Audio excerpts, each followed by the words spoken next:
Welcome to Signature Required. It is intended for Tennesseans by Tennesseans. The heart of a Tennessean, the volunteer state, is serve, and we do so largely without self-promotion. And these are genuine people that get up every day and want to make art, or want to educate the nations, or want to have a heart of love in a way that makes a difference. Learn from 50 years of experience, take a nugget away, and then go share it with a friend. Thom Demas, welcome to Signature Required. Thank you.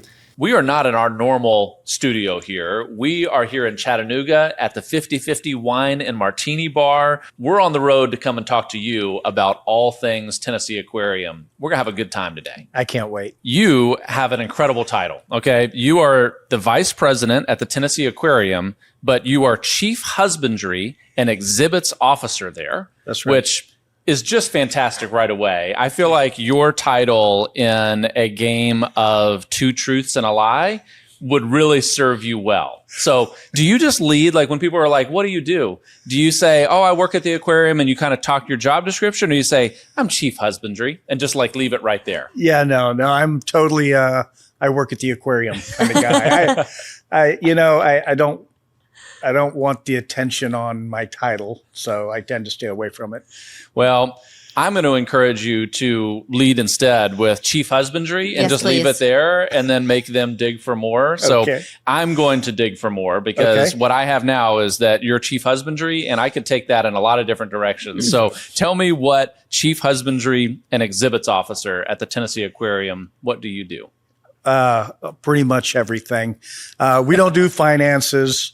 We focus primarily on everything related to the animal collection. We have over 12,000 animals. We have 2 buildings, freshwater and saltwater. We tell the story of the Tennessee River.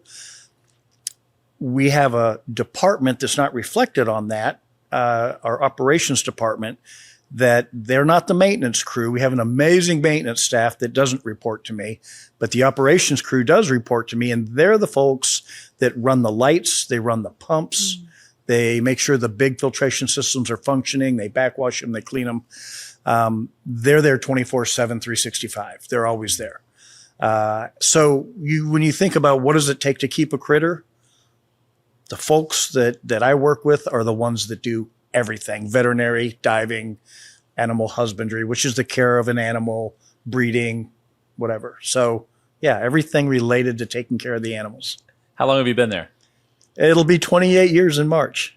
Wow. Yeah. You want to know a little bit about that? I do. Yeah. So I'm going to go way back. And in I like to call it my first life, I managed restaurants, and eventually that moved into auto parts stores. And I, at the time, was in Tampa, Florida, and I had managed the number 1 and number 2 stores in the Tampa Bay area for our auto parts chain, Rose Auto Stores, which has since gone out of business.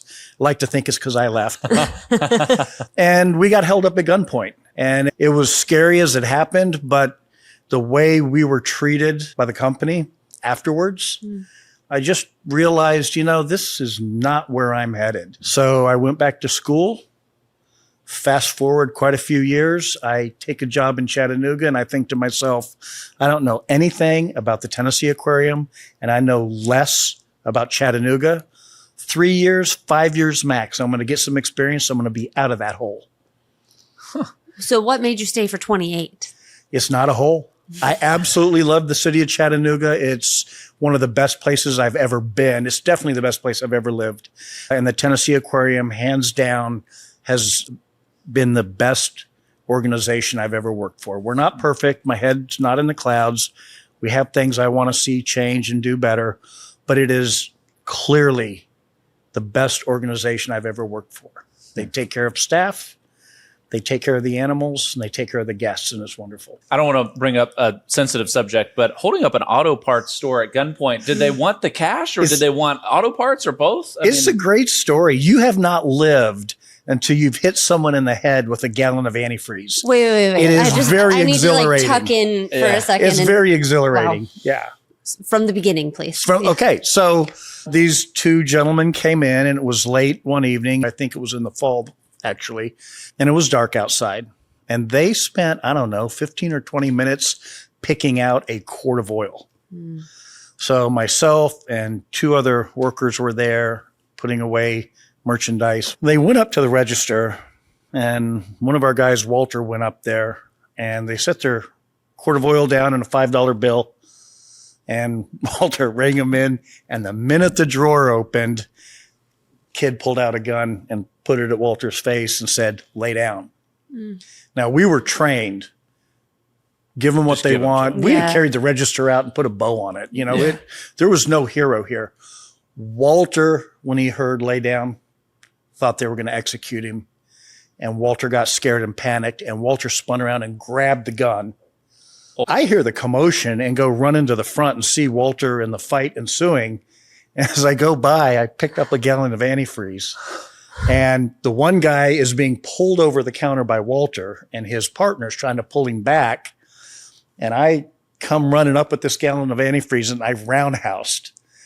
And unfortunately, I didn't get a good follow through. I had a hold of the guy, but my feet are in antifreeze, and I'm stuck on the rail, so I can't get over the rail. I can't pull him. He comes out of his coat. I can't. He gets his buddy over the wall, and they leave. So we've got the oil. We've got their $5 bill. We've got their gun. We've got their jacket. And of course, the police come. District manager comes. They do all their stuff. I don't know. It's probably 7:30 now. And they all leave. They sent Walter home, as well they should have. And they made me and the assistant stay and close up the store. Now, this is a store lit up like the sun with all glass windows, and it's nighttime outside. And we're thinking, they're going to drive by. Sure. We were not allowed to close. They made us stay and close the store. And that's what they did that made me realize this isn't about me at all. This is about the company making a profit, and I'm out of here. So that's the story. That's why I made the decision. Oh, wait. Wow. So that experience is what made you realize you'd rather work with fish than human beings. Well, there've been a lot of reasons to work with fish, but that pushed me over to go back to school and go after it. Yeah. Wow. That's amazing. Well, I got way more than I bargained for. Yeah, sorry about that. But I'm really thrilled to have heard that. Was not, Wow. So what kind of going through managing restaurants to auto parts to aquarium, what was your training and education along the way? Because normally when I think of people that are at an aquarium for 28 years, I'm thinking marine biologist and like really science heavy education. Was that you, and you just had an intermission? Yeah, I guess the intermission for me was going back to college. I came out of high school, college didn't work out. I dropped out a couple times and then realized I really need to go back and make it happen. So I graduated college at 28. But my degree is I'm a biologist. I have my Bachelor of Science in Biology and a minor in chemistry. I'm 2 classes shy of having a major in chemistry. I was going to stick around, but they alternated the classes, so I had to stay a year instead of a semester. So I just left with a minor. But chemistry and biology. And I use the chemistry probably more than the biology, to be honest. And was the robbery and this, was that after college? Or no. You did that and then said, all right, I'm going to go back to school, and then came out? Yeah, no matter how hard college is, it's not this hard. Okay. I'm going back. That timeline kind of fits for me. Absolutely. That makes sense to have you assess. Okay. So speaking specifically to the aquarium, it's kind of unbelievable that Chattanooga has this kind of facility. I mean, I'm born and raised in Tennessee. I've taken a number of field trips to the Chattanooga Aquarium. So I know how special that facility is, not just one building, but 2 buildings. Why is it here? How did that happen? Foresight, the Lupton family, people call it the older money in the area, years ago had the foresight to see industries going away. We're at a major crossroads of 24 and 75. People pass through here. If we can get them to stop. I mean, Rock City has survived. Ruby Falls has survived. They believed if they could open this aquarium, that if it was a good enough aquarium, it would help revitalize downtown. And that is exactly what it's done. For people that are passing by that maybe weren't born in Tennessee, don't have this familiarity, give us your pitch, right? What makes the Chattanooga Aquarium so special? The Tennessee Aquarium,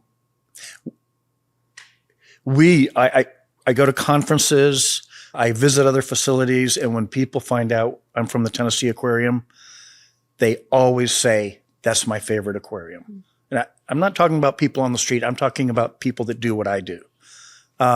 It is really special. It is. And we're so different. We really, really focus on our region, and we're not on the ocean. So our ocean journey building is there to complete an experience. But our bread and butter is that river journey building, and we focus on the Tennessee River, a drop of water from the mountains to the sea. Tennessee River water ultimately goes all the way to the Gulf. So it's about that journey, and then it's about comparing freshwater ecosystems from other parts of the world with what we have here. So that's our river journey building. And we do a lot of things at a very high level of quality, and the people are what makes our organization special. Those people are why I've chosen to stay here. Not the fish. The fish are fantastic wherever you put them. And when you think about your role as chief of exhibits, talk me through what you're trying to accomplish in the story that you tell in the exhibits. Yeah, so that's a good question. The overall story that most visitors never pick up on is that drop of water from its origin in the mountains through the river to the sea. It's a great story, but I don't think the average guest picks up on that.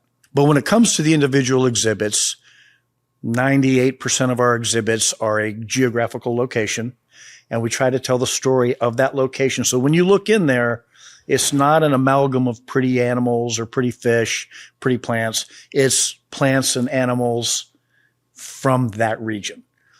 What our goal is, when you stop and begin to appreciate what you're looking at and able to compare it, I want you to recognize the importance and the big thing here, it's water. If these fish are thriving in nature, in the water, that's the same source water that we're drinking, right? So if I can get someone to pick up that their actions and their behaviors actually make a difference, then I feel like I've done my job.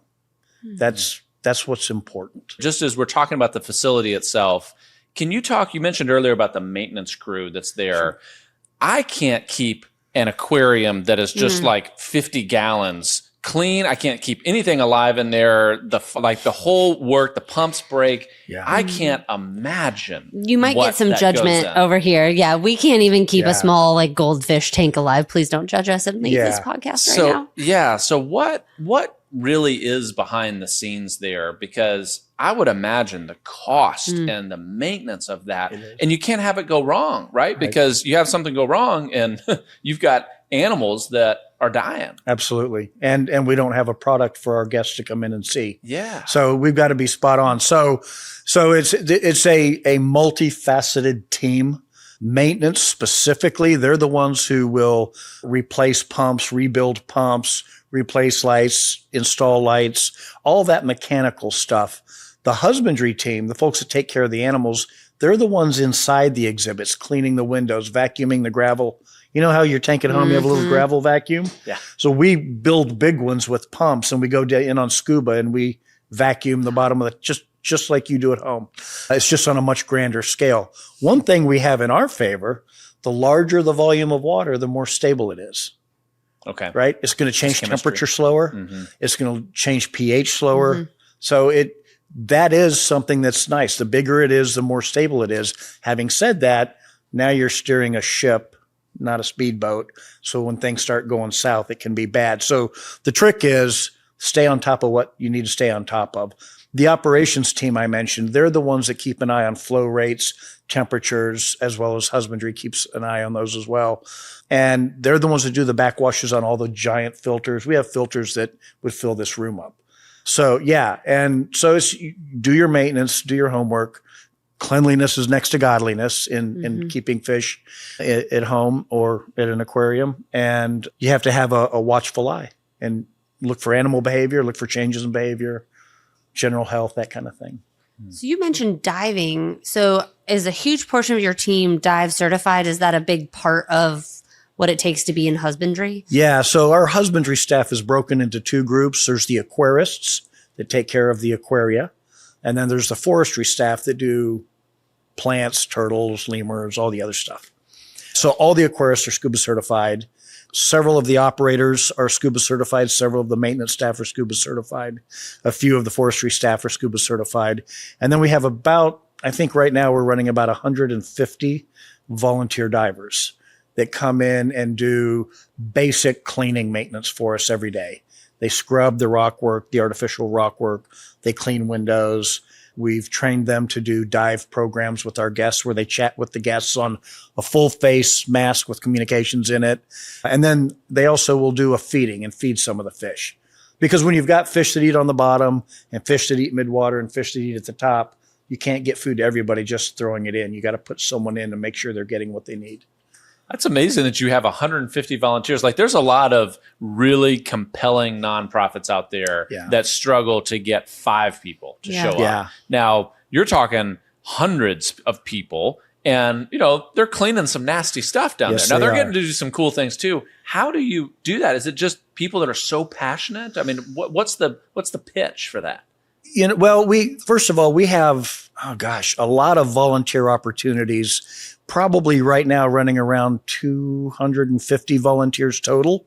The volunteer divers are about 150 of that, and they are highly passionate. They want to dive, and quite frankly, we're the best dive in this part of the country. When you scuba dive, you have to pay attention to your depth. One additional atmosphere of pressure is 33 feet. So there's a nice safety margin there. We're just shy of one additional atmosphere of pressure.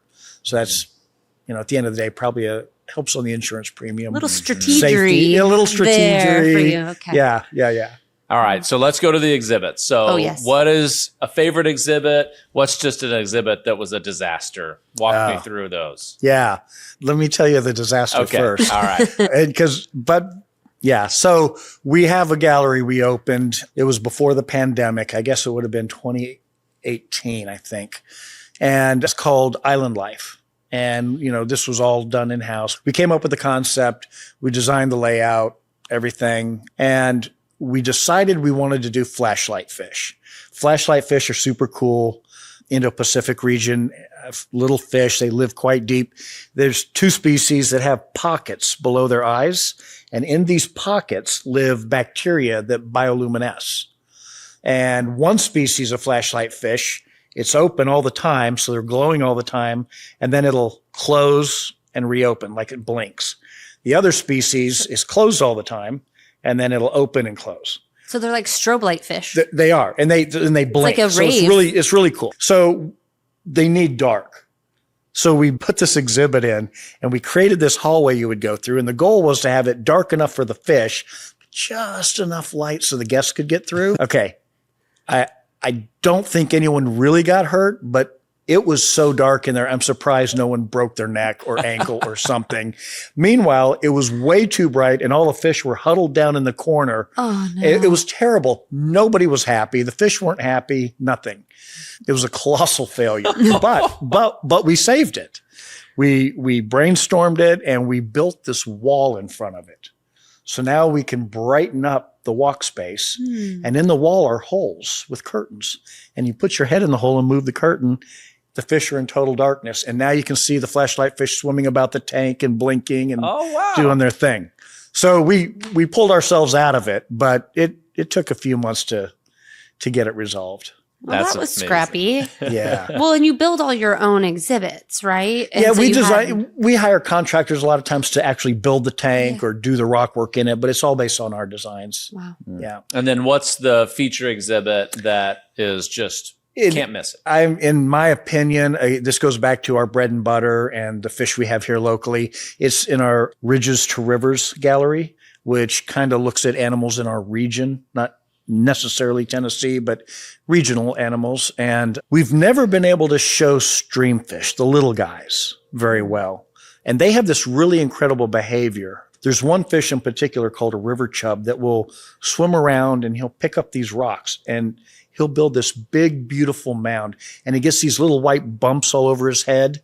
Those are called tubercles. And when the tubercles are showing, he's ready to mate, and he builds this big, beautiful nest, and he'll mate on it. But you know what else happens? It spawns an entire mating time feeling in all the fish in the area. And all these other shiners and minnows come in and will spawn on that same nest. Wow. It becomes a communal spawning ground. We years ago paid photographers to go out, find it, get photographs for us. You can now see it happen in our exhibit. We opened this exhibit in 23. 1 full year, season came around. Chub built the nest. All the other fish came in, communal spawn, just like in nature. Wow. So that, to me, that's one of the biggest things. How many people come through the aquarium on a given year? Our goals for attendance typically are that 750 to 775,000. I think this year we're at 768 this year is the number we forecasted. And that includes school groups. I mean, that's a lot of people. It's a lot of people. Prior to Georgia Aquarium opening and Ripley's Aquarium in Gatlinburg opening, the first 5 years, we averaged 1.1 million a year. So when they envisioned the Tennessee Aquarium revitalizing Chattanooga, that is exactly what it has done. And even though now in the 4 hours between Atlanta and Gatlinburg, now there's 3 aquariums instead of 1, and we're the ones stuck in the middle. We've settled around that 750 to 775 mark. If we do a new exhibit, we'll see a bump. But the secret is keep it fresh, keep the experience fantastic. That's what we have to do. That's our home run, is making sure the experience is fantastic. So what is your biggest diva in all of your aquariums? Like, which one, I know you love all of your animals, but which one gives you the most heart attacks? The big sharks, I worry about them a lot. When sharks mate, it is not a tender, gentle thing, and they don't have arms. So imagine how they grasp each other with their mouths. But that's what they're designed to do. The skin on the female on her back is thicker and on their side, because that's what they do in nature. They bite each other to hold on. So I have a lot of heartburn. Sometimes I'm up at night worried about the sharks. Our penguins, they are show stealers. But one of the things when you have these animals like we do in our collection, there's no predators. They live longer than they do in the wild. So we have some geriatric penguins, and we have geriatric otters, and you see them getting arthritis. Our beautiful otter exhibit with this beautiful rockwork, and here's this wooden man-made ramp so that the otters can get up and down easier because they're really old. Wow. So, there's those kind of worries. Those are quality problems, though. They are. You have sharks that want to mate, and you have geriatric otters. Yeah, so that's quality problems. That is the kind of problem you want. Okay. I want to uncork a controversial one with you, because I hear often criticisms of aquariums and zoos to say, oh, these animals or fish are being confined, and what kind of life is that? And it's construed in a negative light. Yeah. But what I know about anyone that I've ever met that works inside of an aquarium or a zoo is you will find no greater animal lover than the people that work inside of there. And so I've never had the chance to ask somebody that has sat in your seat as long as you have of how you view that conversation and how you might answer to someone that says, well, the aquarium is just monetizing off of these fish and it's all about the money. Yeah. How do you have that conversation? Yeah, that's a great question. And that is something that comes up a lot. I'll just touch on it real quickly. We do a ridiculous amount of research and conservation. So we're doing true work. And we can talk more about that later. But regards the question specific to the animals that we have, we study their natural history. We know what they need. A good example is we hear people make comments about the penguins. They don't have enough room. We could put those penguins on the biggest glacier anywhere. And you know what they're all going to do? they're all going to huddle up together. That's what they do. Yeah. So we do our homework. We learn the natural history of the animal. We learn what they need. If we can't feed that animal the right food or an equally healthy substitute that they like, that's probably not an animal we need to be keeping. I'm not going to, talk bad about any other facility, but for us at the Tennessee Aquarium, we don't really want to get into the marine mammal side of things. We don't, when you think of dolphins and porpoises and sea lions, they have family structures. They're a little more evolved mentally, emotionally, how they care for their young. And that's just something we choose not to work with those animals. We stick with the animals that we feel like we can provide what they need based on their natural history. So that's what's really important. That's really good, Thom. And I think that captures the spirit really well, is that out of the 768,000 people they're going to walk through on an annual basis, you are creating little future conservationists, people that want to go out and be marine biologists and want to go out and take care. And I appreciate that spirit about it. It's saying we are doing real scientific work here. We're doing real things. Yes, we have to make money, and yes, we have to do these things, but we do so with real intentionality. Yeah. Thank you. And going back to the making money part, that was one of the tenets when the aquarium was formed, that we wouldn't have to rely on the city or the state for tax subsidies or sure, we go and look for grants and we fundraise and try to find donors, of course, but we operate off our gate. We are self-sufficient. The Tennessee Aquarium is not subsidized by the state. There's not a 0.25% or millage rate somewhere that people don't. We are our own entity. And I'm really proud of that. That's another one of the reasons I've stuck around. It's a nonprofit. I've been involved in a few, worked for a few. It's the one I've been with that I know how we spend our money, and I'm proud of what we do. And I feel like we contribute and we give back. Our economic impact is huge. So yeah, it's a place I'm really proud of. And I think it's a model for what a not-for-profit should be. Nobody's at the top getting rich off of us. The money that's left over at the end goes back to supporting what we do, either creating new exhibits. Just last year, we replaced all the HVAC in the two buildings. Well, last year and this year. 30-year-old building and the other one's 20. You got to do something. So we take care of what we have and very responsible about it. Mm-hmm. I'd love to know what you're excited about when you talk about your exhibits. And I'm sure you're that guy that has the 5, 10, 15-year plans of, what other bioluminescent critter can I get in here? So what are you really looking forward to that people can get excited about? Well, we actually have a new gallery coming up. We have a gallery right now called Boneless Beauties.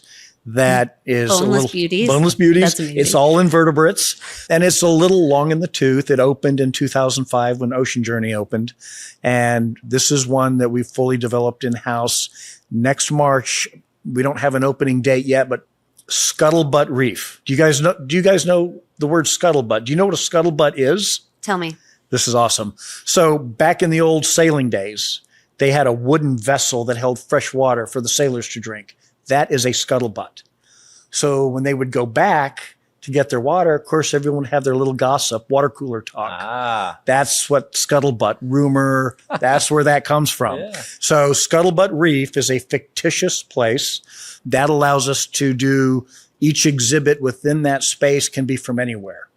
As I mentioned earlier, we tend to keep our exhibits geographically accurate, but in this exhibit can be, place A, and then this exhibit can be place B. That's what Scuttlebutt Reef is going to provide for us. And we're doing a very large, our live coral tank is so popular, we're 6 times the size, something like that. It's about 20 feet long. We're going to do a brand new living reef in that and a lot of other cool animals that we can't currently show. So that's the next thing coming up that we had been working on. It's kind of in production. Husbandry folks are getting animals. We've just sent out bid packages on the tanks select who's going to build them for us. And then when it comes, we'll hire a local contractor to help us, and we'll rip out the old and put in the new, and it'll open next March. So that's one thing coming up. Oh, I want to see it. That sounds amazing. I have a funny exhibit question, Thom, that I just have to know. So I have, like most of us, sat at the bottom of some massive expanse of water, and it's just glass separating me and just untold amount of gallons of water. And there's part of those, kind of just like those thoughts that flash into your head, intrusive thoughts, thank you, like, I have an intrusive thought of saying, could I break that glass if I needed to? Like, I don't know. Not a good idea. Not going to. Right. And then I'm like, whoa, what am I even thinking about? Like, where are my kids? Don't tell him that. Yeah. He won't let you in the aquarium. So how thick is this glass? And if I needed to, Thom, if I had a good hammer, could I get through that thing? Or do you feel? No, you're not going to get through it. First of all, in very few of our exhibits do we use real glass.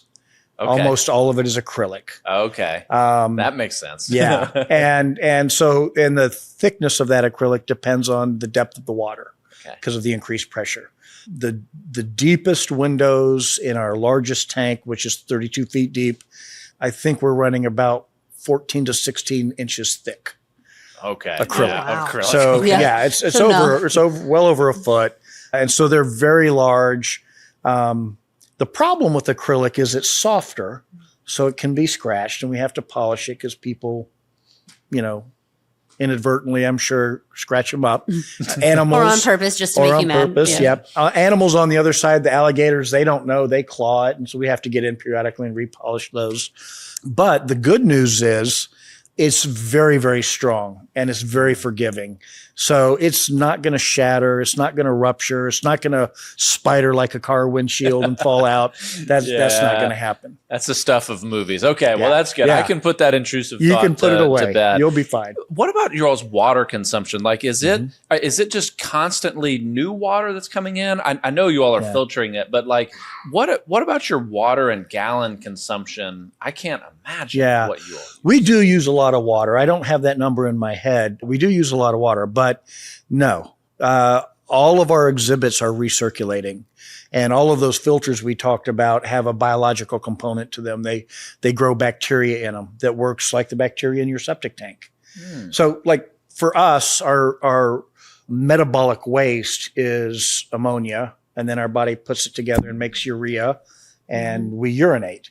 Fish don't do that. Fish, like us, create an ammonia byproduct of waste that goes into their blood, and then they give it off about 95% of it through their gills and about 5% of it through their skin.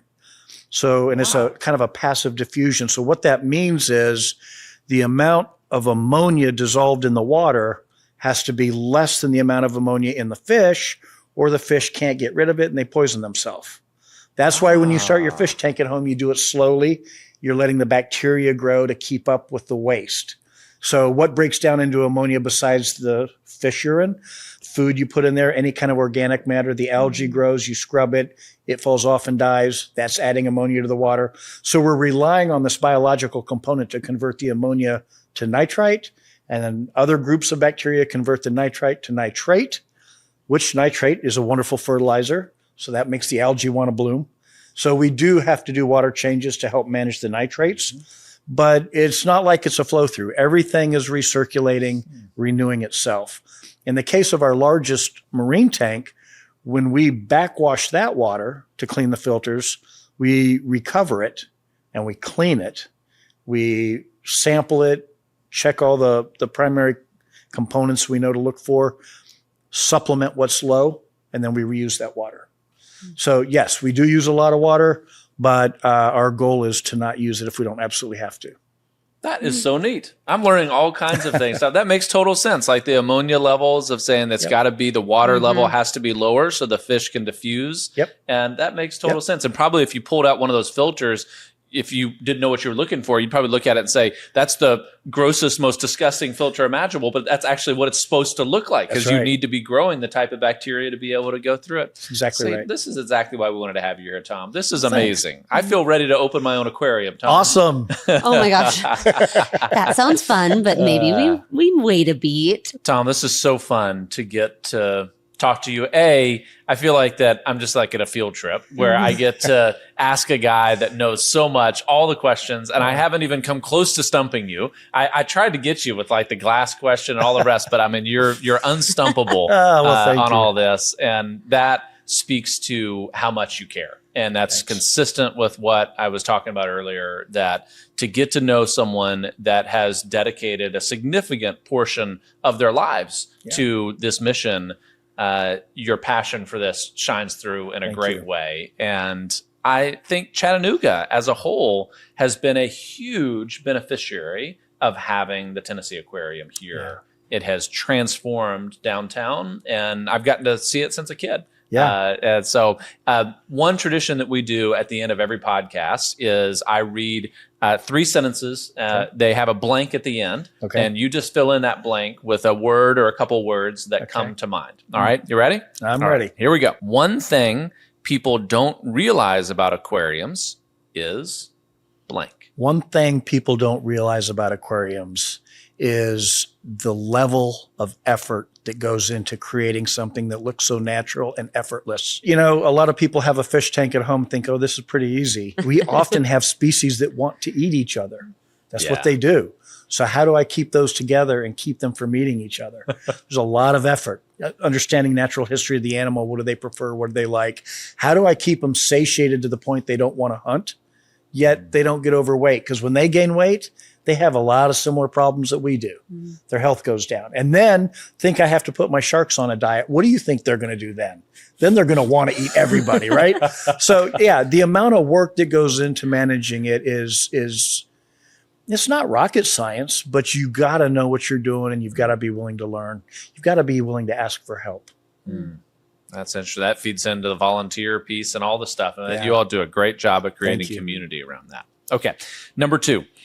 The biggest impact the aquarium has had on Chattanooga is blank.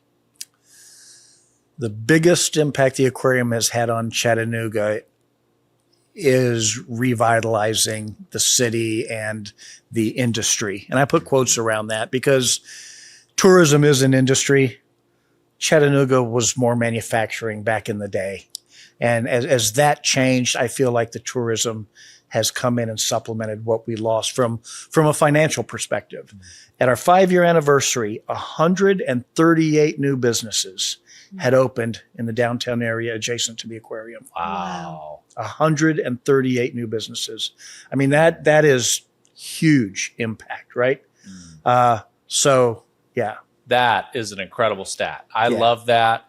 That shows entrepreneurial thinking leads to entrepreneurial flourishing. And gosh, that's the biggest change agent out there. Absolutely. That's so good. Okay. Number 3, the Tennessee Aquarium is special because blank. The Tennessee Aquarium is special because we know our bread and butter is the guest. We tailor everything we do to create the best experience possible.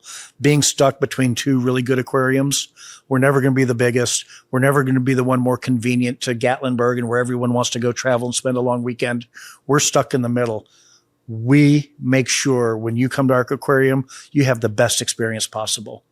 I like that. It's like you're between kind of a rock and a hard place, and if you don't add value, you're not going to be here around to see another year. And so it keeps the thumb on you. That's right. We had a little campaign we did for a while, and this slogan has always stuck with me.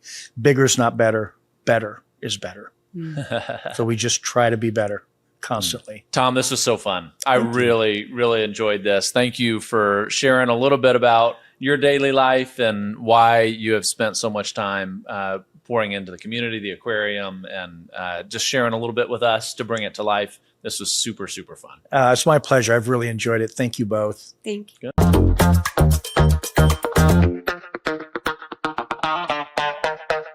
First, we need to cheers to our host here, Clark Holt of 50/50 Wine Bar, Wine and Martini Bar in Chattanooga. This was a really special episode that we got to do interviewing Thom Demas of the Tennessee Aquarium. This was like a field trip. I feel like we got to learn and ask every question that I wanted to be able to ask to a guy that has spent like 3 decades of his life taking care of countless fish and animals. I mean, he was just unstumpable as a human being. Oh, and how it started. Hearing about his time running an auto parts shop and that he had to fend himself off at gunpoint. I mean, we know what that's like in our own business. We have gone through some of those same hardships and know how that changes you and how it changes you as a business owner. And that for him, it was a real catalyst to pursuing a passion that he had maybe dormant inside of him. Yeah. And I thought, what a neat story. Something that could have been a tragedy turned him back to going back to school so that he could study chemistry and biology. And he's been at the Tennessee Aquarium for 28 years. I just thought he was fascinating. Yeah. The episode went just in impossible to predict directions. Yeah, right? I didn't have any of that on my bingo card. Literally, I was sitting there. I was also super glad we didn't have this wine beforehand because I felt like a teenage girl. I kept getting the giggles when he would talk about husbandry and sharks mating. And I was like, I'm gonna get kicked off the podcast. I'm not professional enough for this conversation. Like, Carly, pull it together. Yeah, we could have blamed it on being in the wine bar to start with in the podcast. Your wine is too good. I can't keep a straight face for this podcast. It's too delicious. Yeah. Yeah. The title of Chief Husbandry, Director of Husbandry, is just super fun. There's just a lot of things that you can do with that. Head of exhibits, talk to us about successful exhibits. But I always want to know about the failed exhibits, right? Because that's what I'd be doing. I'd be like, well, let's put these 2 fish in there together and see what happens. Be like, oh, well, okay, I guess that makes sense. That was predictable. So I just really appreciated how playful that he was too, because it would be really easy to get really scientific and say, I'm not going to explain this to you. Like, it's the ammonia in the water.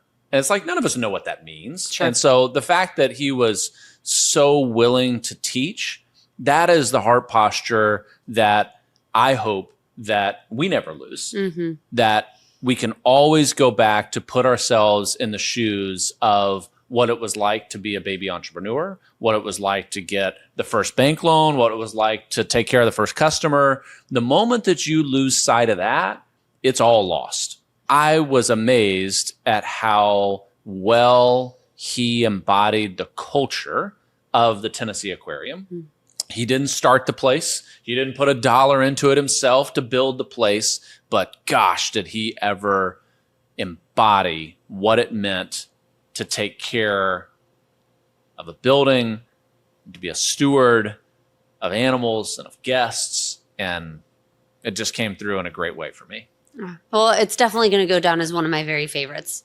It was the best setting. It was one of the best guests. Like, he was just a really special interview, and it's been a winner of a day. One more cheers. Yep. Cheers.